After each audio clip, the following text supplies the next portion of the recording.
Well, good morning, good morning, good morning, and Happy New Year to all. I do hope everyone has found themselves exactly where they thought they would be or wanted to be this New Year's, this 2024 year. Okay, I was putting myself. Anyway, welcome to 2024. For all of us that survived 2023, congratulations and welcome to 2024. I am Monica Scarborough, and I am healing traumas. Hey, Kathy, how you doing? Today we're going to be talking about allows. Do yourself a favor and get a pen and a piece of paper and write down, make a list of all the important people in your life. It doesn't have to be a real long list, the top 10. Hey, but yes, that's the thing. So you get it at the gist of, there's going to be something I ask y'all about this list later on. So when you start watching this video, please, take a moment and make a list of the most important people in your life. Okay, so now while you're doing that, the topic of today's motivation, if you will, is allows. The word allow. You know, who do you allow? What do you allow? When do you allow it? A lot of times we probably refer to allowing when we allow our children to do something. You know, we probably don't think of the word allow a whole lot, except when it comes to giving our children permission to do something, or if we're supervisors at work, allowing time off and things of that nature. You know, allowing is the definition of allow is when you give someone permission to do something. So what we're doing today is we're going to talk about who you are allowing, who and what you are allowing in your life and why.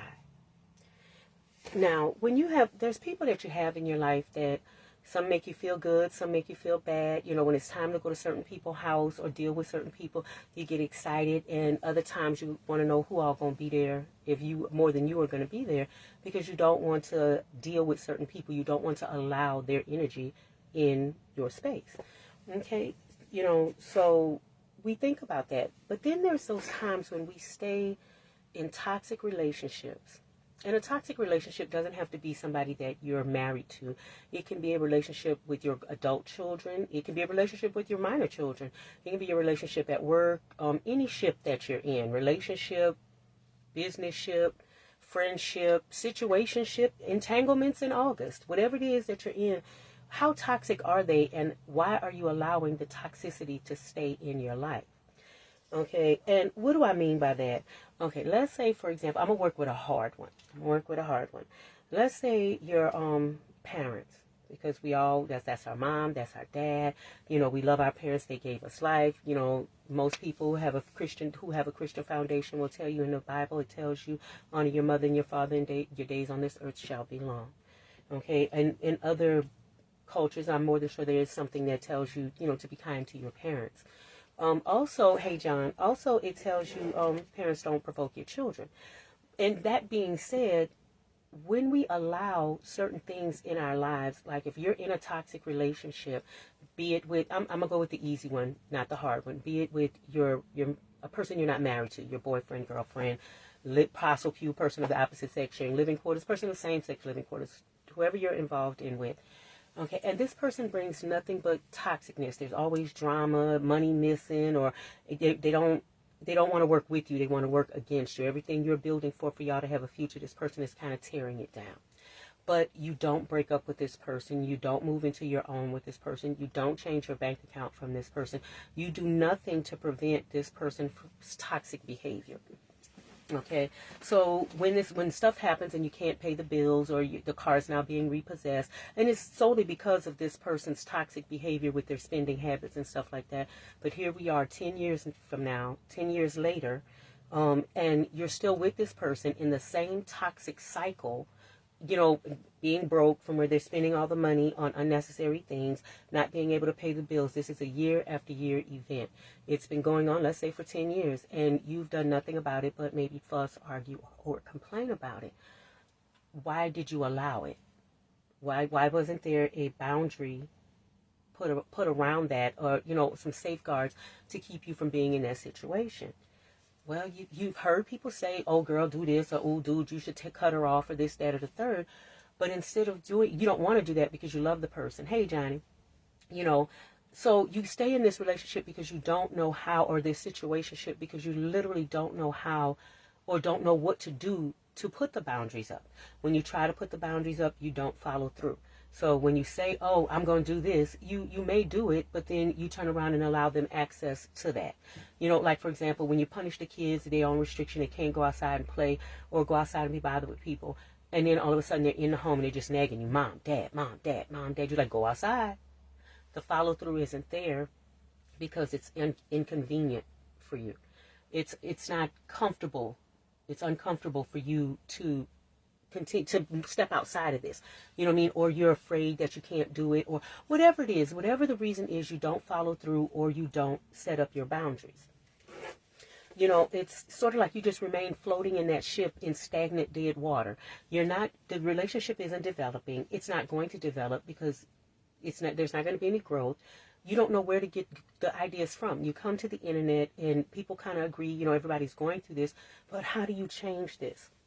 What do you do to why do you continue to allow these things in your life? Well, simply because these are comfortable familiars to you. If you remember a while back, I gave a thing on how your mind filters, the theory of mind, and how your mind filters out likes and dislikes based upon the knowns that it has, whether they're good or positive. So your comfortable familiars will allow you to stay in a toxic relationship. You say if you grew up where you weren't getting a lot of attention or you didn't have the love, so you got in this relationship and it's just like it was when you were a child. There's no real love, there's no hugs, there's no kindness, it's the exact same situation you were in when you were a child, and you've now carried it into this relationship. So you have the same thing, that comfortable familiar that you had when you were younger. It reminds you of home.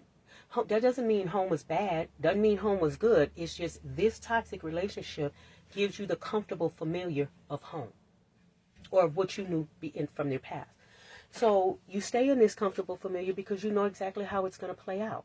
You know that, you're going to argue, you're going to fuss, you're going to say, I'm sorry, or she's going to say, or he's going to say they're sorry. And then we're just going to roll on with life, and it just becomes a cycle. It does never be, nothing ever changes, nothing's ever different. It's just simply the cycle of something was done, it wasn't liked, we argue, fuss, and fight, and then it starts all over again.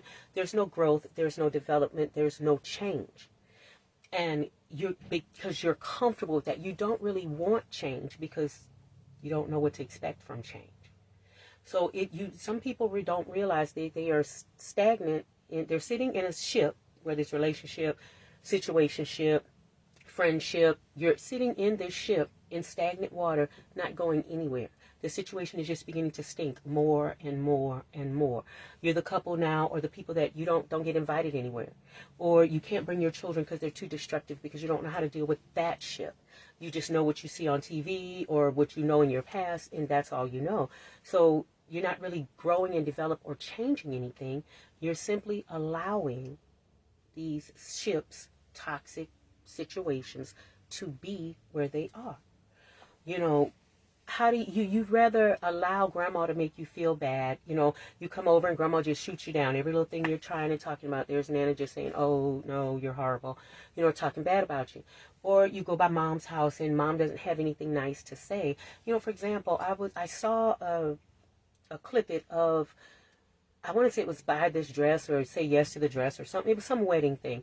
And the young lady she wasn't huge, but she was tall and statuesque, she wasn't the petitest, tiniest, ladiest person.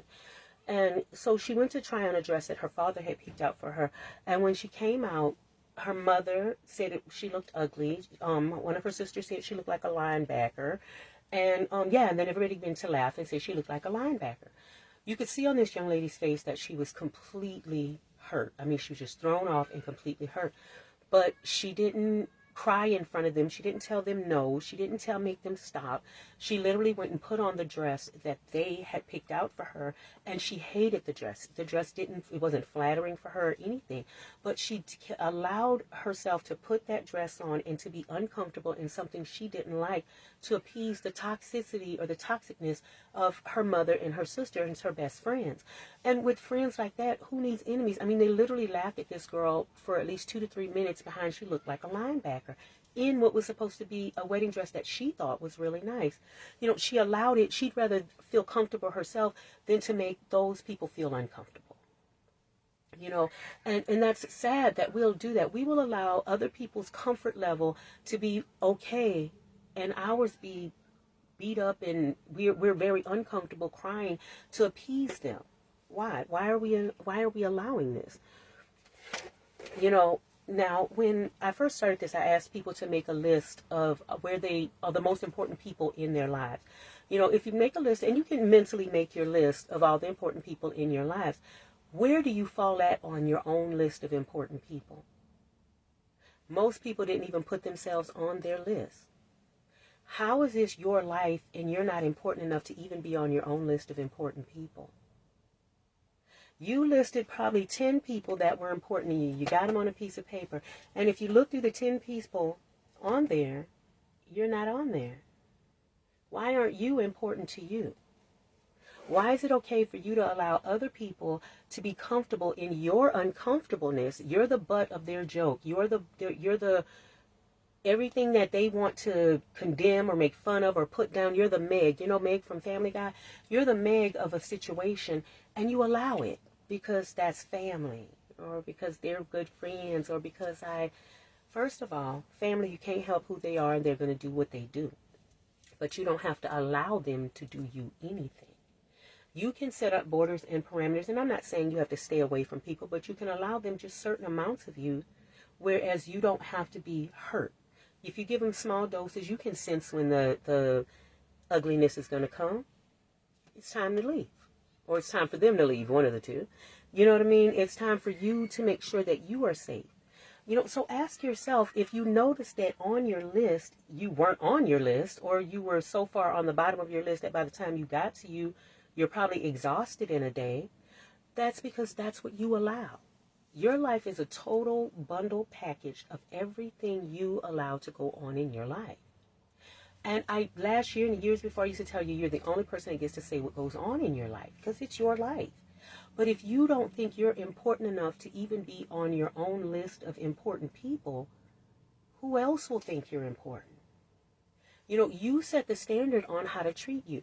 You know, you always have that one person that, oh my God, you know, they always say something about the way they're treated.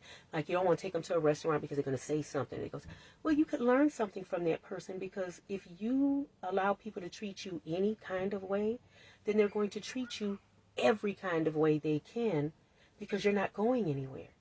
You're not going to say anything or do anything to stop that person from making you feel uncomfortable, no matter how uncomfortable they make you feel. You just eat their uncomfortableness. You go to the gym and you work it off and this, that, and the third. You allow yourself to feel horrible so that person can feel good at your expense. You know, why is it that you don't think you're important enough to even be on your list of important people? Hey, Cousin Linda, happy birthday, too. You know, you have to be, if you're not on your own list of important people, put yourself there. You know, put yourself at the top of your list of most important people, because you are, in your world, the most important person, period. If you're not, then it's not your world. Not saying in your children's world you're not the most important person, because they're young. They don't know that. Your little children don't know that they're the most important person in their world. You are. You know, but when it comes to you as a grown individual with children, got parents over you, you are the most important person in your world. Because if you cease to exist, you have no world. So you can't put people over top of you. And you definitely can't put them over top of the God energy in you, for whatever God that you serve, believe in, or whatever, that God's energy is within you. It keeps you alive. It keeps you going from day to day. So you can't stack other people on top of your God energy. You know, and now you might ask me, now, Monica, well, how do I put myself first? How do I stop that behavior? How do I make the change from I'm important and as important as everybody else? How do I make that change? Well, you have to change your reactions. You have to change your reactions to responses to sometimes ignoring. You know, because if you know for a fact that every time you go over to so-and-so's house that there's going to be some words, there's going to be an argument, you have to have a confrontation, You have to change. If you're going to continue to go over there, change how you respond. When they say something that sets you off, say, yeah, okay. Or don't acknowledge it. And then 9 times out of 10, they're going to repeat it again. And okay, but you don't have to acknowledge it. Silence is a language that we should learn how to speak. Because there are times when you don't have to say anything or feel anything to a person to react to what a person has said or done to you, even though it's hurtful. If you're going to continue to be around those people, you have to realize you have to do something to stop the hurt. So if you don't react to what they're saying, they're going to find some other way. Now, you got to run. You're going to end up running out of time, because the more you keep changing, the more going to keep trying to poke the bear. Because anytime you say you're practicing peace, you're going to have the people that installed the buttons of chaos and confusion in your world begin to be like George Jetson. And they're going to start tapping buttons when you try to make a change, or you seek out peace. When you seek out something that is best for you, you can best believe the people that installed the buttons that make you react, they're going to get to pushing and typing like Madeira on that calculator. When I think it was I Can Do Bad All By Myself. I'm not exactly sure what the name of the movie was, but y'all know what I'm talking about. So you have to change your mindset, but you have to be open to that. You have to be open to the possibility of change. If you say, oh, nothing ain't going to change, that's how they always are going to be. Well, okay, you can't control what they do. What they do is what they do. Let them do it. How you react to what they do is the change you make. How you think on them is the change you make. If you notice that they're negative and that's the only way you get negative vibes, that's the only way you're crying, that you're upset comes from corner A, then limit your time in corner A. And if you cannot, by love, by design, by choice, limit yourself in corner A, then you say, okay, now I need something that's going to help me be able to tolerate and or deal with corner A. This is usually where alcohol and or drugs come in. Whether they're street drugs, prescription drugs, doesn't matter. And whether it's caffeine as the drug or whatever, you know what I mean? This is where you're substituting that so you could be able to deal with them. Okay, so we're going to say instead of the drugs, instead of the alcohol, we want to change our mindset. We want to say, okay, now I don't want to think like this. Now I don't want to feel, when this happens, when they say boogity boo, and they know I'm going to jump, when they say boogity boo, I want to be desensitized to boogity boo so I don't jump.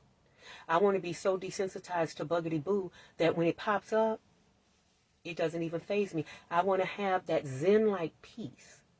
And that comes with work. You know what I mean? It took work for them to install those buttons. They paid attention to you. They watched you. They took time. It took years for them to install those buttons in you. So it's not overnight are you going to say, oh, da-da-da-da. But you can change your mindset. And that's where things like hypnosis and neuro-linguistic programming, image therapy come in. You know what I mean? This is where things like that come in at. You can speak to your subconscious mind yourself through hypnosis. You can, when a feeling comes up, close your eyes. Take a deep breath. Count for 4. Hold it for a 4 count. Release for a 4 count. Every emotion has a breathing pattern. So when boogity boo comes up, change how you breathe. Don't no. You don't have to, you don't have to have no outward motion. They don't have to see what you're doing at all. Okay. One of my favorite cartoons is the Avatar, The Last Airbender. There's an episode where he has to go see, I want to say it's Crow, the face stealer. And if you have any emotion when you're dealing with this particular entity that steals the faces, it will steal your face. And you will die, of course, in the cartoon. So it would steal their face if they showed any emotion. So with this, you have to practice the art of breathing. And a lot of people say, Monica, well, breathing doesn't make a difference. What is just a simple breathing going to do? Breathing makes all the difference. It makes absolutely all the difference. When you breathe, if you notice when you're upset, take a moment to be within yourself. Be mindful of your body when you're upset and how you breathe. Be mindful of your heart rate. And you'll see that when you're calm, your breathing pattern in reference to when you're upset is different. When you're sad, take note to your breathing pattern and see that it's different from when you're happy. So take a moment and breathe a little bit. Do a hold, breathe, inhale for a 4 count, hold for a 4 count, exhale for a 4 count. Doing that 3 or 4 or 5 times will change how you feel. And then you can better assess the situation to be able to comment on it if need be. And if you need help with that, that's where people like me come in at. That's where hypnotherapists and chakra tuners and healers and things like that come in at. Excuse me. We can help you change your mindset, help you change your style of thinking, help to draw you away from what gravitated you, your line of thinking that gravitated you to think that way or deal with people that make you feel bad. You have to change your mindset. But in order to change your mindset, it has to be an open growth mindset. You have to be open to the possibilities. You have to be open to the possibility of change. If you don't think something can change, it won't change. And you're the only person that can change how your life, the direction your life is going in. If you don't like it, change it. Only you can do that. And you have to believe that, because if you don't believe you can change you, who can change you? I can only help you if you want help. Other hypnotherapists, other therapists can only change you if you want to be changed. Can only help you change if you want to change. We can't change you. We can't make you do anything. You have to want to do it, and you have to be able to put in the work. So that's where I'm going with that. Remember, make your list. See where you fall at in the level of importance in your own life. And if you don't like where you fall at on your own list, remember, it's your list. Move yourself around on the list. If you notice that you didn't put yourself on your list, or you're so far down on the list that you don't stand a chance, then move yourself up on the list and change how you allow people to deal with you. And you don't have to even be ugly with it. When you can tell when they say something, the minute it's going to start. Then you take your breaths and make your exit strategy. You do not have to entertain people that make you feel like crap. It's your life. You're the only person that gets to say what goes on in it. I will say that all the time. You're the only person that gets to allow things in your life. You cannot, hey Vicky, you cannot just simply say, I don't understand why they treat me like this. They treat you like this because you allow them to treat you like this. They say these things to you because you allow them to say these things to you. I'll never forget, one night I was out, and I was sitting with some out friends, people that you just see out in the street. You don't actually go to their house or anything like that. So I'm sitting at this bar with some out friends, and one of the guys he was very, how can you say, obtuse with his line of thinking after been drinking. And he said something to the fact that he wanted some type of sexual activity done. And he took her head and smashed it in his lap in front of everybody in that club. And when she didn't kind of wiggled herself out of it and sat back up, she said nothing. He brought her drinks. He brought her drinks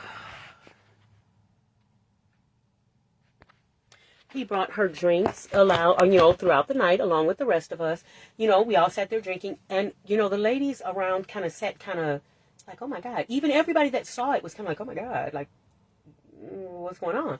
And she allowed that. Next week, she was out with him again. Did he do it again? No. Maybe she said something at home. But with the next guy she dates, if he treats her like that out in public, that's what she allowed. You know what I mean? And I'm not saying she could have done or couldn't have done. Who knows? I don't know if she would have reacted, would it have been worse than for her to just not react? But you have to remember, this is your life. And if people are mushing you in their crotches or mushing your face in proverbial dog poop, and you'll keep allowing it, the next generation is going to mush your face in dog poop and treat you like crap. And then the next generation, and the next generation. And then you just become, throughout time, your memory is, you're just a doormat that we're going to treat like crap. Set the standard in what goes on in your life. If you're asking yourself why they treat me like this, simply because you allow it. Doesn't matter if it's your wife, your husband, your mother, your sister, your cousin, your auntie, your job. It doesn't matter. Things are going on the way they're going on in your life simply because you allow it. And the only way you're going to change those things is to change your mindset. Open your mind to other possibilities, because what you're doing isn't working if every year after year you're saying the same thing and you just want people to stop treating you bad. You may have to change who you allow in your life, because if those people are accustomed to treating you bad, once you start making changes, all of a sudden you're acting funny. Why are you tripping? Well, you're tripping because you no longer want to get treated like crap. You no longer want to feel bad every time you want to go see your grandma. You know what I mean? You just simply want to entertain. You want to go see people, be kind to them, love on them, and then move on. So to change your patterns, seek out hypnotherapy. Look it up online. Ask questions. Ask me questions. DM me and ask me questions. Email me and ask me questions. And I can. You don't have to get hypnotherapy from me, especially if you know me. I can and I have colleagues all over the place that I can introduce you to, that can help you change your mindset to an open growth mindset, so you can have a happier life. You can be happy, not just existing, not just following through with somebody else's design, living your life in the way you want to live it. And that's without a lot of hurt, anger, and upsetment, where you have to drink a lot and pop pills or smoke this or that because you simply can't deal with that person. You know, let us teach you. Let's step over to wellness and mindfulness and learn that you don't have to deal with life like that. So with that being said, I want to thank you all for your time. And remember, I do hope you all did the activity where you can you list all the people that they're important in your world, and see where you fall on your list. And if you're not on your list, or you're really far down at the bottom of the list, I highly suggest you put yourself up at the top of that list and take care of some of your needs first. This is Monica with Healing Traumas LLC. Wishing you all a wonderful new year, good day, good week, good month, good year, good moments in life. Let me know how I can help. I can help you get to the root of it. Y'all have a wonderful day. You will find all information is on my Facebook page. You can ask me questions. You can, again, DM me. And if I can't help you, I can find somebody that can. Y'all have a good one.